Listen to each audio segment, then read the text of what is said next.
is the news at 10. First, the highlights. Governor Sanwo-Olu describes Lagos State as investors' delight at Harvard. Federal government announces ban on importation of oil pipelines into Nigeria.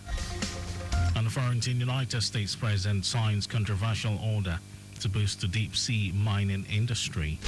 And in sports, Real Madrid midfielder Eduardo Camavinga set to miss rest season due to groin injury.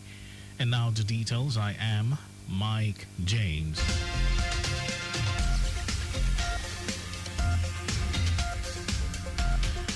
With a gross domestic product of $259 billion, a 25 million population, 4 seaports and friendly government policies, Lagos State Governor Babajide Sanwo-Olu has described the state as an investor's delight.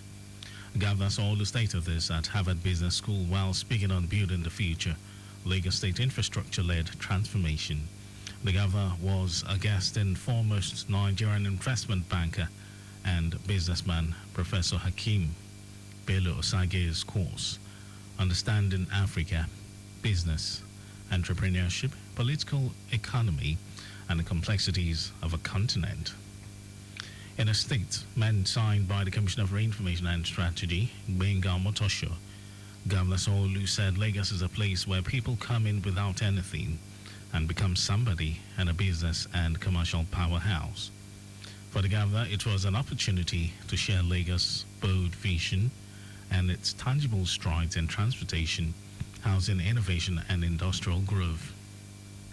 The students applauded as Governor Sanwo-Olu spoke on the Blue Line, Africa's first intra-city line, which has moved over 2 million passengers, an average of 42,000 commuters daily, while the Red Line is also up and running.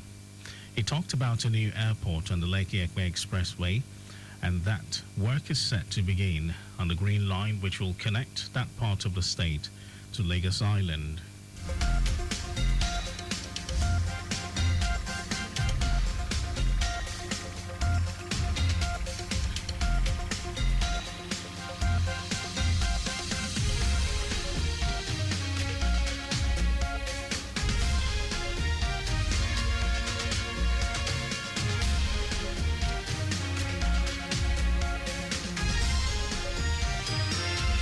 The State government has reviewed the existing education laws and year 2018 policy on education to reflect current realities in the sector in line with global best practices. Commissioner for Basic and Secondary Education Tolani Alibalogu, who stated this at the ongoing ministerial press briefing to highlight the activities and achievement of Governor Babajide Sanwo-Olu's administration in the second year of his second term in office, said 17 new schools were also established across the 5 divisions of the state.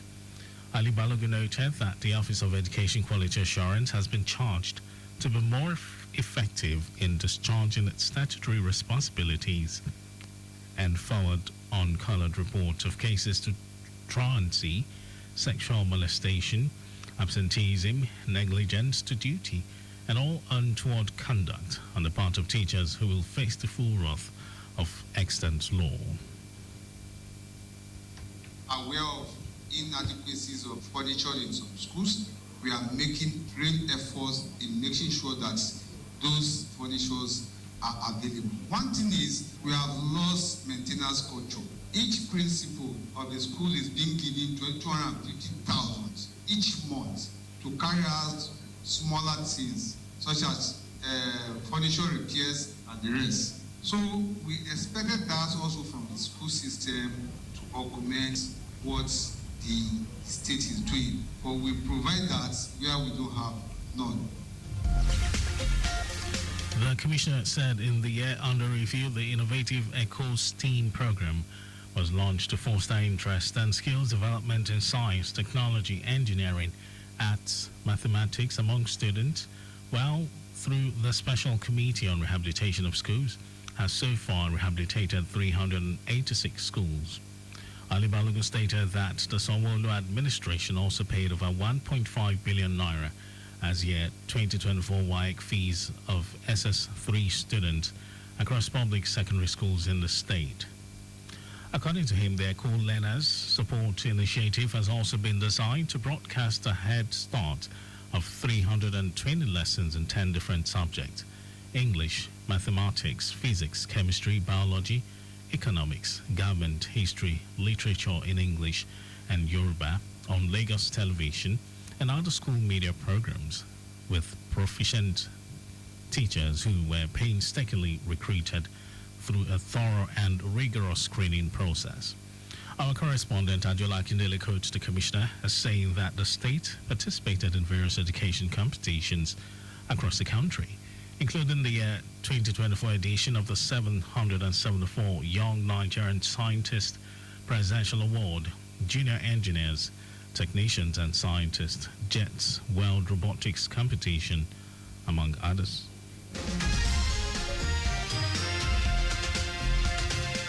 In the same vein, the Lagos State government has pledged commitment to elevating its state-owned tertiary institutions to global standards, providing students with world-class education and a brighter future. Commissioner for Tertiary Education Tolani Sule, who made this known at the ongoing ministerial press briefing at Alausa Ikeja, said this unwavering commitment is to enhance learning processes and create conducive environments for academic excellence in all tertiary institutions, leveraging technology and innovation. These institutions are Lagos State University, Ojo, Lagos State College of Health Technology, Yaba, Lagos State University of Science and Technology, Ikorodu, Lagos State University of Education, Laswed, Lagos State College of Nursing, Lagos State University College of Medicine, among others. Sule also announced the registration of 62 private institutions to complement efforts at enhancing quality of education in the state. We are committed to transforming state-owned tertiary institutions into global standards as we invite all stakeholders to join in this noble endeavor. Together, we can build a brighter future for our students and the state. The commissioner, who hinted that the Sanwo-Olu administration through the ministry has harmonized the disparities in salary structure of state-owned universities, also noted that this year 30 public secondary schools have benefited from the state's library rehabilitation intervention programs. Our correspondent Ajola Akindele reports that the Lagos State University, as part of its developmental strides and achievements, ranked as the best state university in 2024, second best public university in Nigeria, best university for actualization of sustainable development goals in ECOWAS Youth Summit 2024, among others. The Lagos State House of Assembly has summoned the Lagos State Independent Electoral Commission, LASIEC, to clarify the guidelines for the upcoming local government elections scheduled for July 2025. The motion was moved by Chairman House Committee on Judiciary, Human Rights, Public Petitions and LASIEC, Rotimi Ajomale. Ajomale stressed the need for LASIEC officials to brief the House on their level of preparedness for the election. Supporting the motion, other lawmakers in their contributions expressed concern that the Commission has not yet briefed the House, emphasizing the urgency of summoning them. They noted that opposition parties have raised complaints and that it is important for LASIEC to address these concerns by explaining the guidelines. In his remarks, Speaker of the House, Mudashiru Obasa, agreed that LASIEC must appear before the House to present their preparations and ensure transparency in the electoral process. And now to the rest of the stories.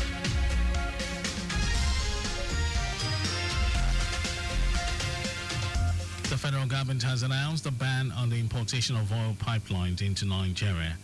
Minister of Petroleum Resources Heineken Lukbobiri stated this during the launch of a facility in the Ikorodu area of Lagos State.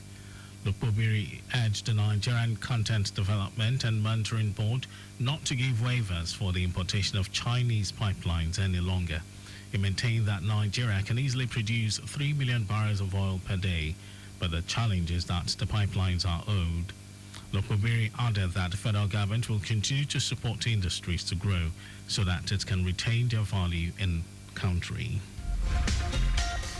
The federal government has announced that about 1 trillion naira is required yearly for school feeding. Minister of State for Humanitarian Affairs and Poverty Reduction, Tanko Sununu, made this announcement at a stakeholders meeting on the relaunch and scaling of the Renewed Hope National Homegrown School Feeding Program in Abuja. Sununu emphasized the need for substantial funding to provide nutritious meals for primary school pupils in grades 1 to 3, with a target of 3 meals per week.